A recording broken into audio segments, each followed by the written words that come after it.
Assalamualaikum warahmatullahi wabarakatuh. Semangat pagi anak-anak hebatku yang soleh solihah, yang selalu kreatif. Semoga pagi ini rahmat Allah selalu bersama kita semua. Anak-anak, hari ini kita kembali bertemu dengan pelajaran pendidikan agama Islam. Dan kita akan membahas tentang iman kepada Rasul-Rasul Allah. Kemarin kita sudah membahas tentang iman kepada Allah. Dan hari ini kita akan mengupas tuntas tentang banyak hal tentang Rasul Allah, ya. Siapakah Rasul itu? Rasul adalah utusan Allah yang menerima wahyu dan wajib menyampaikan pada umatnya. Jadi, Rasul berkewajiban menyampaikan wahyu yang sudah diterimanya dari Allah melalui malaikat Jibril kepada umatnya. Understand? Next. Sekarang bedanya dengan Nabi apa, Bu? Oke. Nabi adalah utusan Allah yang menerima wahyu dan tidak wajib menyampaikan pada umat. Jadi Nabi ketika menerima wahyu tidak wajib menyampaikan pada umatnya. Sudah menemukan perbedaan Nabi dan Rasul, anak-anak? Iya. Nabi berbeda dengan Rasul. Rasul tingkatannya lebih tinggi dari Nabi. Nabi belum tentu Rasul. Dan Rasul sudah pasti Nabi. Ya. Berbedanya tidak menyampaikan wahyu dan menyampaikan wahyu. Berapakah jumlah nabi dan rasul? Nah, ada yang tahu? Iya. Ada yang bilang 25.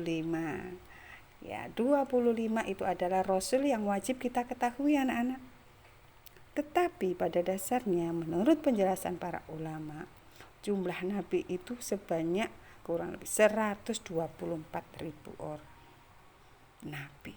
Sedangkan rasul ada 313 orang. Dan yang wajib diketahui bagi kita semua umat Islam ada 25. Yakni dimulai nabi yang pertama, Nabi Adam, lanjut Nabi Idris, Nabi Nuh, Hud, Soleh, Ibrahim, dan yang terakhir adalah Nabi Muhammad sallallahu alaihi wasallam sebagai nabi yang terakhir, utusan Allah yang terakhir. Tidak ada lagi utusan Allah setelah Nabi Muhammad sallallahu alaihi wasallam. Oke, anak-anak. Nah, perlu anak-anak ketahui, setiap rasul itu mempunyai sifat wajib. Apa sifat wajibnya? Yang pertama yakni siddiq, artinya benar.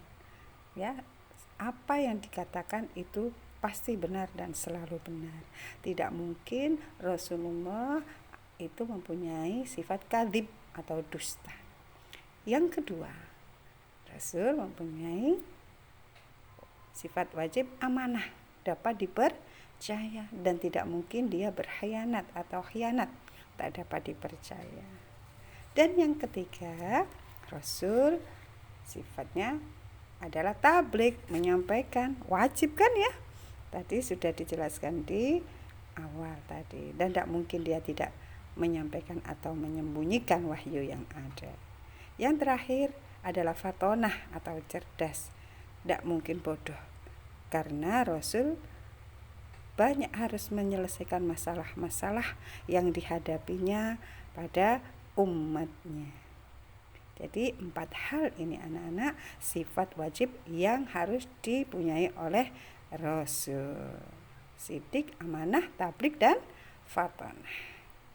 Nah, anak-anak, setiap Rasul itu mempunyai umat sendiri-sendiri.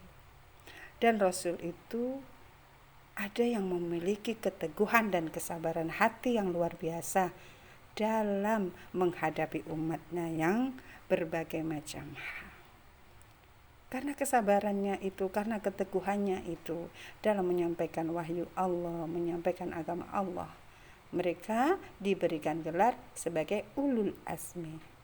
Ya, rasul-rasul yang kesabarannya mempunyai kesabaran hati yang tingkat tinggi yang luar biasa. Siapa saja? Ada Nabi Nuh. Ya, yang pertama, Nabi Nuh, di mana dia dicoba dengan putranya Kan'an. Yang kedua, Nabi Ibrahim diuji kesabarannya dengan Raja Namrud. Yang ketiga, Nabi Musa yang diuji dengan Raja Fir'aun. Nabi Isa diuji ketika dia mau diancam dan direncanakan untuk dibunuh dengan salib.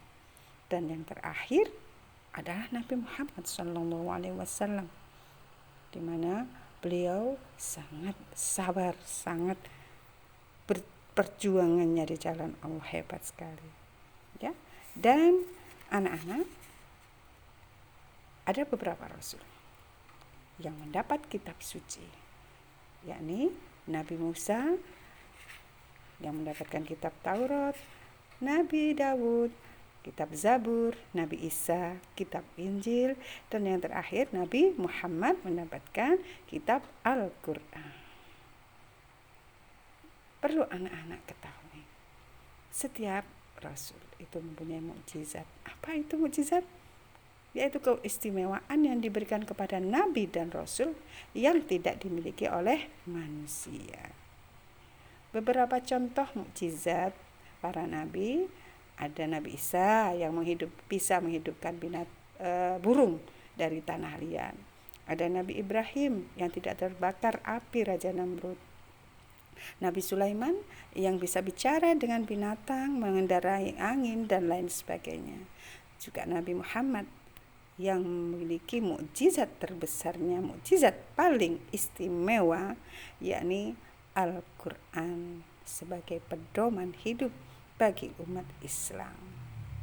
Anak-anak, demikian tadi penjelasan Bu Nur. Kita semua semoga menjadi orang-orang yang taat kepada Allah dan Rasul-Nya sesuai dengan surat Ali Imran ayat 32, yakni Qul ati Allah wa Rasul fa in tawallau fa innallaha la yuhibbul kafirin. Katakanlah Muhammad, taatilah Allah dan Rasul jika kamu berpaling, bahwa Allah tidak suka dengan orang-orang kafir. Oke anak-anak, tugas kalian hari ini mengerjakan 4 hal ini.